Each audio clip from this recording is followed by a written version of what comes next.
头个等下咱国来关心花莲凤林有一个姓齐的车主指控旧年借车互一个查某警察了后，也毋过这个查某警察说直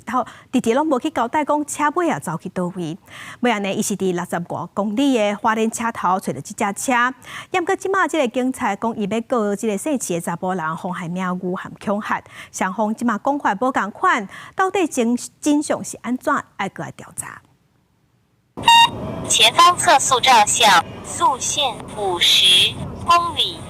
超速提示的声音伫咧响，也毋过开车毋是车主。车主其实是讲，去年12月，伊架车借予支援凤林分局一位保险总队姓周的女警，互伊开车去派出所上班，但是对方所讲伊的车开去60公里外的花莲车站，所以无牌也无讲车伫倒。 你讲足冷的啦，伊本来拢甲我借多摆，尾也甲我借车，我八天有找无车啊，伊就开始一直骗讲伊伫上班办案。其实是尾也是伫收费停车格内面找到车，甲代志铺伫咧网络顶。这位女警甲另外2位警察做伙来引导会室的，也毋过警司激动甲酒官仔讲破，富源派出所所长伫咧扣报的时阵，砖头挂着。讲我白纸写互你，伊开遐尼紧哦。 那超过40公里，我一台新车会牌会掉呢。如果说有被扣牌的话，他这部车也不要，希望说